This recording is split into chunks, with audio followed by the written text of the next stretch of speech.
It's been a long wait for Tolkien fans, but finally the three-part series is complete with The Hobbit, The Battle of the Five Armies, in cinemas next week. Now, it's been a 13-year journey for many of the actors, including director Peter Jackson. And now Jabba caught up with the cast in London ahead of its release on Boxing Day. We came all this way. In 2001, Peter Jackson stunned the world by turning Tolkien's lifelong labour into one of the greatest and highest-grossing movie trilogies of all time. The Lord of the Rings series won 17 Academy Awards, brought in billions at the box office and cemented Middle-earth firmly in our imagination. The Hobbit continued that story, and now the final film, Battle of the Five Armies, will conclude the 13-year journey of epic proportion. Will you follow me? One last time.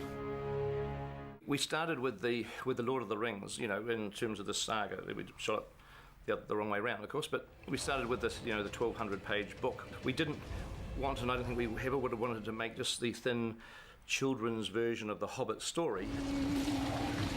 Will you have peace or war? I will have war.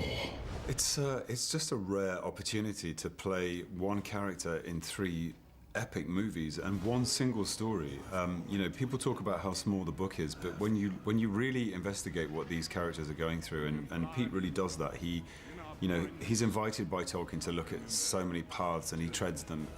It's been a real privilege to take a character to those heights and those depths. Tolkien wrote the story, but it was Peter Jackson who brought the characters to life.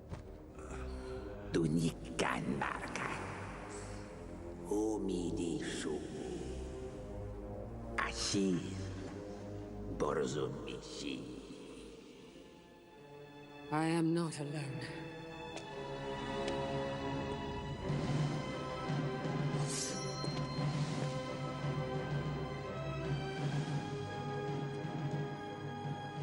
Are you in need of assistance, my lady?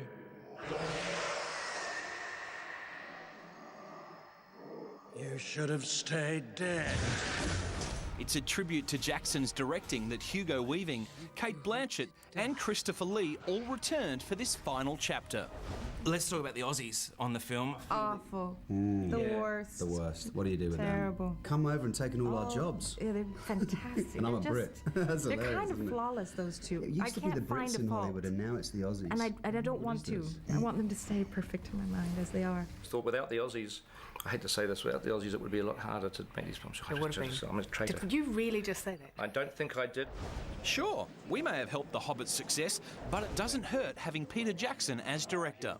What kind of direction do you give to the actors in the film? I don't tell them how to read the script and say, no, you've got to do this. And what I do is I come to them and I describe what I want the audience to be feeling from what's happening in the scene. So I don't tell them, talk about their lines, I don't talk about anything to do with them particularly. I just say, now this scene is about this is what the audience is thinking at the beginning. At the end of the scene, we want the audience to have changed and have moved onto this, and, you know, we're the people, you and me are the people that have to have it happen. Then I let them do it because they know how to do it better than me. Now, you're probably going to talk to them and they'll say something completely different and be insulting. I found something in the Goblin tunnels.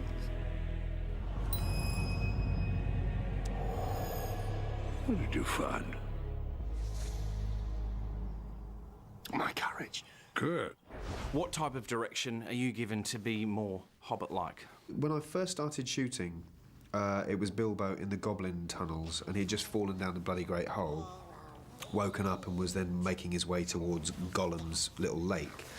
And I think he gave a good direction, actually, which I always took, which was, remember, he's not a human, you know, like, he's not an actual human being. He's almost human, but he is a creature, you know, he's a different species to us, which, you know, take in whichever way you will. But for me, it was just a helpful little door into having license, actually, having license to be a bit more free. Well, he's very specific.